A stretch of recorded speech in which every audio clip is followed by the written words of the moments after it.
이 동네가 지금 법이 뭐가 중요합니까? 이 법이 어디 있어요 지금?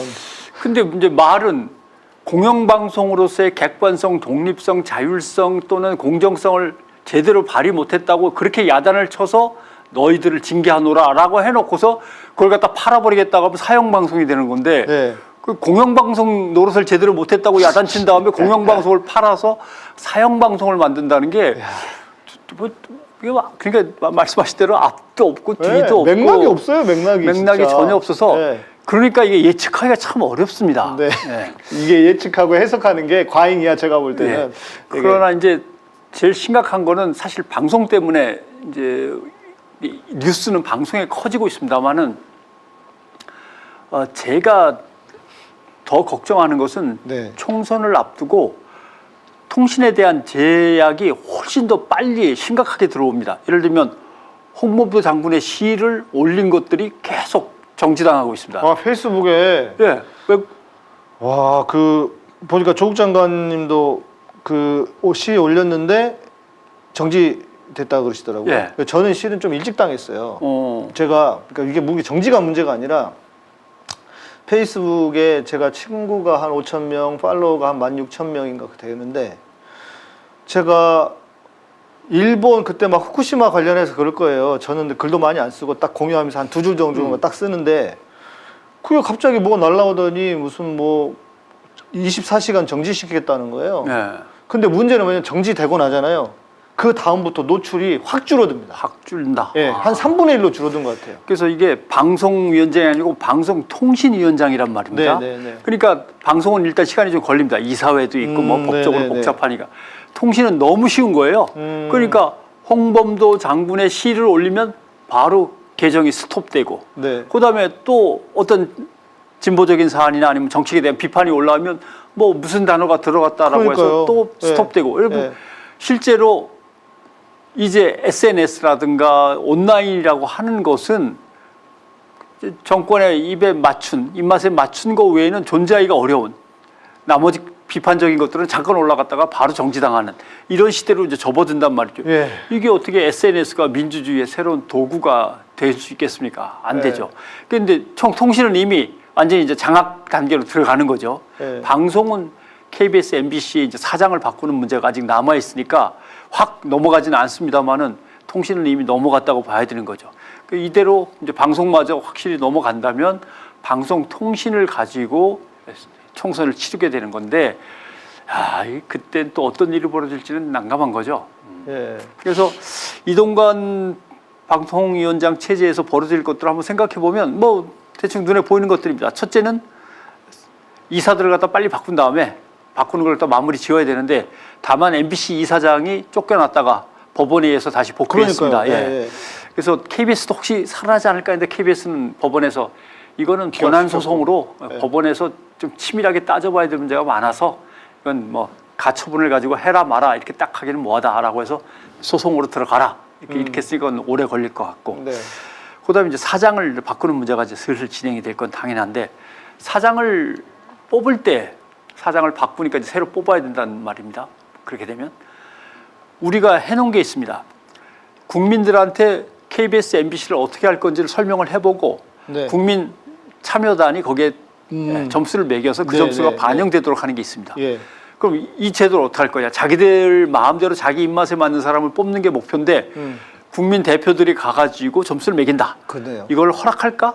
허용할까? 그대로 둘까? 이제 여기서부터가 이제 뭉개일 것 같은데.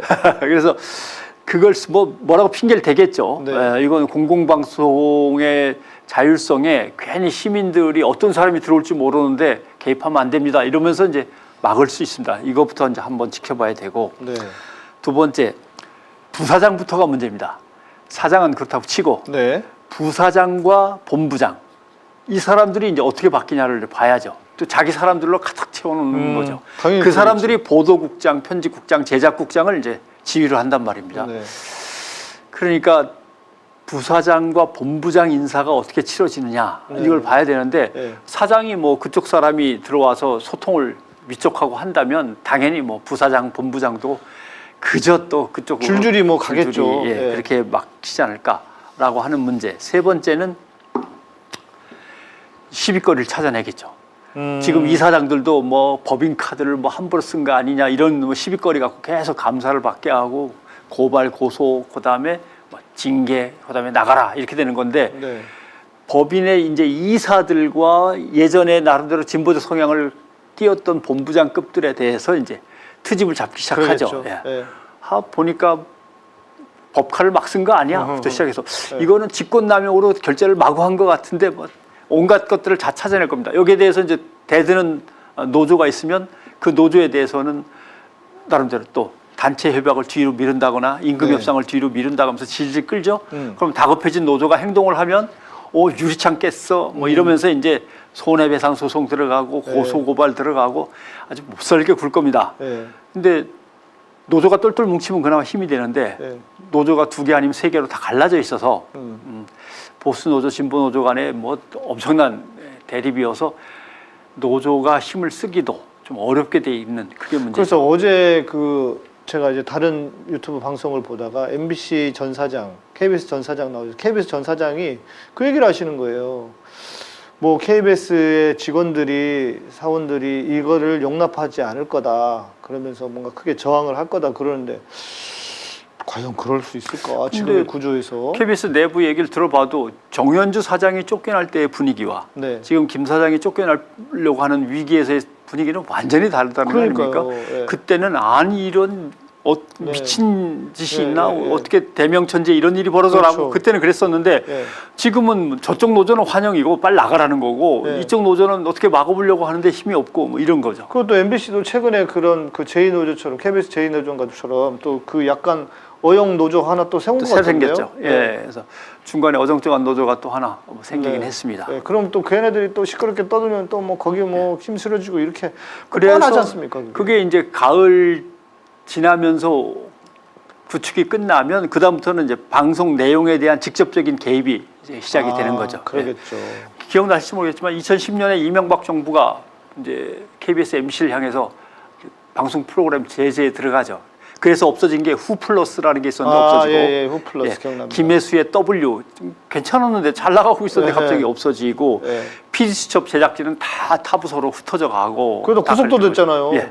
중징계 조치, 구속 예, 다 이렇게 예. 됐고 그다음에 이제 뭐 시사 라디오 프로그램 진행자들도 이제 하나씩 둘씩 또 얼굴이 사라져 없어질 겁니다. 그때 김미화 씨 날라가고 그것이 뭐, 이제 예. 뭐 살생부가 돈다고 하는데 예. 글쎄 제일 위험한 사람은 아마 신장식 변호사가 아닐까 하는 예, 생각도 예, 들고 예. KBS의 최경영 기자도 좀 안타깝고 다 타겟이죠. 뭐. 다 타겟이 될 수 있죠. 예, 예. 그런데 제일 믿음직한 후배들 좋은 사람들인데 그런 사람들이 제일 먼저 타겟이 돼서 공격을 당한다는 게 참 가슴 아픕니다. 예.